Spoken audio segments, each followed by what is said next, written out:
They managed to do it. They managed to make a terrible Assassin's Creed film. Worst movie ever! So on the face of it, this movie should be really good. It's actually got a really strong cast with Michael Fassbender, Marion Cotillard and Jeremy Irons. Pretty solid cast. And of course Assassin's Creed, they could do a lot with Assassin's Creed. They could place it any place in history through the Animus. You could meet anyone in history. In one of the video games, the character meets Leonardo da Vinci. So there's no reason why the story can't be phenomenal. A lot of money went into this film. That's clear. I don't know where the money went, but they spent money on it. The film opens up and they show Andalusia in 1492 or 1491.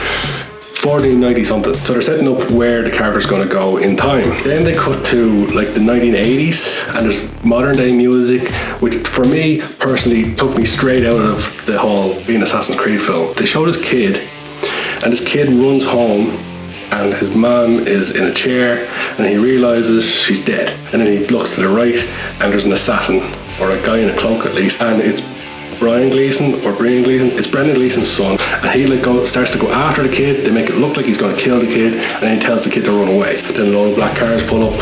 They're the bad guys. Then we see Michael Fassbender in a prison cell, and then it quickly becomes apparent that he's actually on death row and he's being brought for a lethal injection. Then all of a sudden, he wakes up in a different room where Marion Cotillard is there, and she's staring at him, and basically she says that she saved him. Everyone thinks he's dead, but they saved him somehow. So I've skipped through a lot of I think a lot of this movie can be skipped through. We don't need to go through every detail of the story like I have with some of the worst movie ever. Michael Fassbender is with the Templars, although they're disguising themselves as the good guys as they do in the video game. He just thinks he's in this facility. Initially he's freaked out and he tries to run away, and then Marion Cotillard talks him down, and then she tries to explain what's happening, but the security beat him up, and then they drag him to the Animus, put him in the Animus forcefully. The Animus that they use is way different than anything they use in the video games that I remember. Maybe I'm wrong, maybe I just forget some stuff about the video games. From what I remember in the video games, it's mostly the character lies down either on like a dentist chair type of thing or in a bed. Now in Assassin's Creed Origins, the character had the Animus in a cave and she was lying down on it. But this one is like a big arm that comes down and connects into a belt that Michael Fassbender's fastened into, and then a connected thing into the back of his neck. It's a complete derivation from the video games, which I think if you're doing a film based on a video game, you need to stay true to the video game. Now, okay, video game movies in the past haven't gone down too well, bar one or two minor exceptions.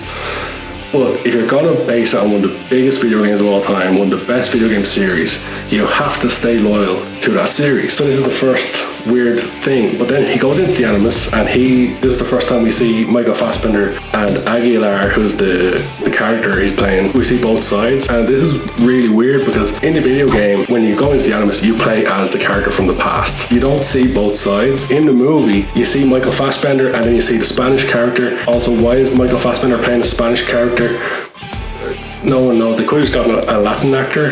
Not that Michael Fassbender is not good, he is a good actor, but it just seems bad casting because it's like casting me to play Martin Luther King. It wouldn't make sense. So Fassbender's in the Animus for the first time. He's been forcefully put in it. Michael Fassbender's movements are mirroring Aguilar's movements from the past. So Michael Fassbender's jumping around this empty room while he's connected to the Animus, and we see Aguilar is there and they're copying the same movements, but there's something not quite right with Fassbender, and he ends up crashing out of the Animus and he has a seizure because he can't control himself. And in the next scene they show Fassbender in like a cage thing and he's being lowered down into water, and Marion Cotillard tells him that he's paralyzed temporarily as a side effect. And they cut to the next scene and he's fine.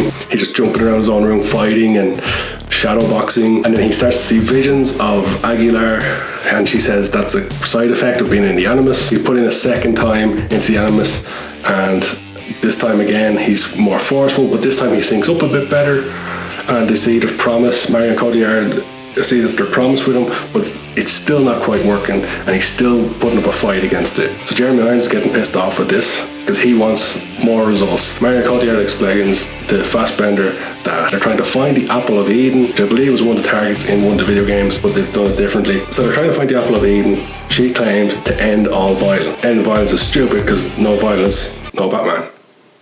Marion Cotillard explains that the apple is the roadmap to know why people are violent, which is weird in itself. She then tells Michael Fassbender that if he helps, he'll be allowed to leave and start a new life. Don't forget, he'd previously been in prison and was on death row for something, so he now gets a chance to live a new life if he agrees to this. Oh yeah, he's also in a prison place.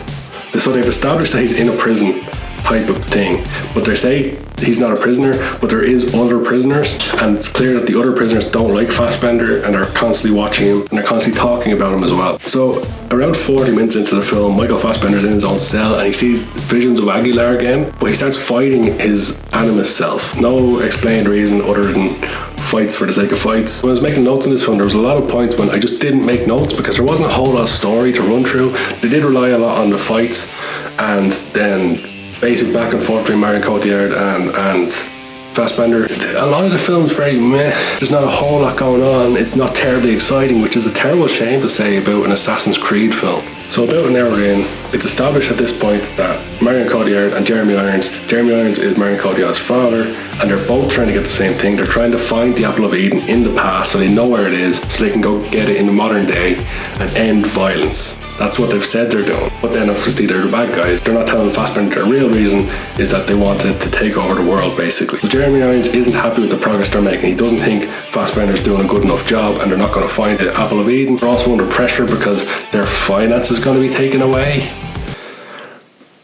I don't remember that being a big part of the video games. They established this in the scene with Jeremy Irons and his boss, where she's going to take away their funding if they don't find the Apple of Eden, and he promises to have it within 2 days. So Jeremy Irons takes Michael Fassbender into a room full of old people, crazy old people. They've all got a glaze over their eyes and they all seem a little bit off. He tells Fassbender, more or less, that this is what happens to people who don't synchronize with the animus. But then he hands Fassbender a blade, which is one of the Assassin's Creed blades, the blade that shoots out of the wrist. He claims that that's the blade that Michael Fassbender's father used to kill his mother at the beginning of the film. He doesn't say at the beginning of the film because he doesn't tell him he's in the film because that'd be weird. But he's trying to manipulate Michael Fassbender, and then he explains that Michael Fassbender's father is actually there. And he points him out, and Fassbender goes to see his dad. And turns out his dad is Brendan Gleeson. At this point, Brendan Gleeson and Michael Fassbender have a conversation. Brendan Gleeson explains to Fassbender that he's an assassin. He then explains to Fassbender that his bloodline is assassins, and that his mother was an assassin, and that Fassbender can't do what Jeremy Irons and Marion Cotillard want to do because it'll ruin all the assassins. But it's already established that Fassbender hates his dad for what he did to his mother. He tries to explain that he killed the mother so that the Templars wouldn't get to her, but Fassbender doesn't accept that and kind of just calls him a dickhead, more or less. According to Brendan Gleeson, this is where we find out that the Apple of Eden contains the genetic code for free will. He also says that the Templars will use it to destroy the Assassin's Creed. So Michael Fassbender basically ignores what he says and tells him that he's going to get the Apple of Eden and screw you. Basically like a teenager giving it to his parent, and he storms off. But when he's storming back to his cell, he's attacked by other prisoners who try to kill him. And the other prisoners say stuff to him like, you're going to kill the Creed and stuff. So it becomes apparent that the other prisoners are also assassins. They're also part of the Assassin's Creed. But guards come in and they break it all up. Jeremy Irons' plan has worked, and Fassbender is now on the Templar side. For the first time of his own free will, goes into the animus. So when Michael Fassbender goes into the animus of his own free will, the scene in the animus, more or less, he gets the Apple of Eden. These scenes look good. They look the most Assassin's Creed type of scenes. But it ends up where he has the Apple of Eden, Aguilar has the Apple of Eden, and then Fassbender ends up on a bridge and he does a huge eagle jump off the bridge, and this takes Fassbender out of the animus, or so it seems, because he does this big jump in the modern day world to match Aguilar's movements. They're synchronized, they both do it at the same time, but the animus then has sparks and everything coming out of it, and it looks like he's crashed out of the machine, but he actually ends up staying in it somehow, and the visions keep happening, and people in the room can also see the visions throughout. So yeah, it's very different than the video game where only like the person in the like tanning bed type of thing can see it. Now everyone in the room can see it, and they have been able to alter the film. It isn't just now, it's just now I remembered it. It gets to a scene where Aguilar is giving the Apple of Eden to somebody, and the guy has a code. The people in the modern day world can hear the code, and they try to decipher it. They decipher it in like 2 seconds, and they figure out that it's Christopher Columbus is the clue. The Apple of Eden must be in Christopher Columbus's grave in Seville. So now they also show that the Templars prisoners, all the assassins, are about to escape. They're all fighting back against the guards, unbeknownst to Fassbender and Cotillard and Jeremy Irons. Finally, Jeremy Irons tells his goon to protect the Animus and destroy the facility. They've got the information they want and he's going to Seville. They don't need the premise anymore, they just want the Animus big arm thing, which I'm pretty sure is already broken. Then they show Brendan Gleeson again, Michael Fassbender's dad, who fights back along with the other assassins against the guards, but he's caught. Then when Cotillard and Jeremy Irons are both gone and all the people are gone and Fassbender for some reason is still in the Animus, he sees a vision of his mother. She begins to speak to him then and she basically starts reciting the Assassin's Creed. It's kind of a call and response thing. She says a line, he says a line, then something kind of clicks with him. All of a sudden, very easily, he's a good guy again. A few minutes ago he was a bad guy telling his dad he was going to get the Apple of Eden to destroy the assassins. Then he went into the Animus on purpose, found the Apple of Eden. Then he sees visions of other assassins and sees that his mother was also an assassin. She tells him the creed, and now Fassbender's a good guy. Yeah. So all the prisoners who are trying to escape get into the room where Fassbender is, and they see the visions he's been having from the Animus, and they realise he's a good guy now. So now Jeremy Irons and Marion Cotillard are in a helicopter. They're about to take off, and Fassbender realises this. So what he does is he gets out of the Animus, he climbs up the Animus arm, gets to the roof, he literally punches the glass ceiling and it shatters. And he climbs onto the roof and watches the helicopter go away.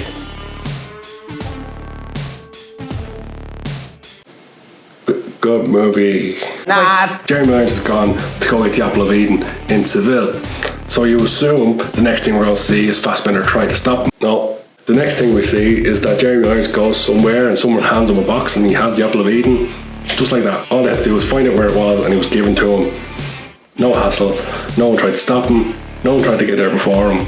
It was just very easily for him to get it. And you might think, oh, maybe it was a decoy he got. No, it's the proper one. But then we're not in Seville, we're in London in the next scene. The Grand Templar Court, where Jeremy Irons is showing off his Apple of Eden to the other Templars and going to explain to them how they're going to end the Assassin's Creed. Jeremy Irons is getting ready to do his big speech and everyone's in there. It's like an auditorium type of thing. As he's getting on stage, Fassbender appears in the hall and the only person in the hall to see him is Marion Cotillard's character. She basically lets him go after some terrible dialogue. And just before Fassbender gets anywhere into the room, Jeremy Irons begins his speech and he literally says the Assassin's Creed. The Assassin's Creed. He said it! He said it! Then Jeremy Irons, during his speech, holds up the apple and it begins to glow. That's how you know it's the real thing. It wasn't a decoy or anything. And then out of nowhere, Fassbender's just behind Irons and kills him. There was no security on the stage. Nobody stopped Fassbender. We didn't see how Fassbender got onto the stage. He just got behind him and slit his throat. Don't forget, Fassbender hasn't had any assassin training. He hasn't had anything like that. He's in prison obviously for killing someone or something like that, so he can kill people. But how did he learn how to be silent and how did he learn how to use the assassin's weapons and all this stuff? We haven't seen any training from him. It doesn't make sense that he just can do these things. Once Jeremy Irons has been killed, all the other Templars, they don't try to help, they don't try to protect them, they all just run away. Everyone just runs in all different directions out of the room, apart from Marion Cotillard, who comes into the room, and Michael Fassbender escapes with nobody going after him, despite the fact he just killed someone on stage, and there was supposed to be security. And then basically, even though she let Fassbender go past, and she knew what Fassbender was there to do, she then starts saying stuff to her dad about like how she's going to avenge him and stuff like that. She then tells dead Jeremy Irons that she's going to retrieve the artifact. Then we get a big drone shot over London, and somehow Michael Fassbender and two other assassins are standing on a rooftop, on like a skyscraper rooftop. How did they get there? Why did they get there? There was no reason for them to be on that rooftop other than this will look cool in the drone shot. So the film ends with Fassbender on the rooftop and Fassbender's holding the apple, and then we get a 15-minute credit sequence. The main problem I found with a lot of the film is that stylistically some of the choices they made just make the film not look as good as it should have. This film was only made a couple of years ago, but it looks like it's an indie film made 10 years ago in places. Some of the film looks great and some of the film looks terrible, and some of the film was just based in like a warehouse, so it didn't need to look great. Some of the stuff, like the kid at the start, that scene just looks like it's the start of an indie film.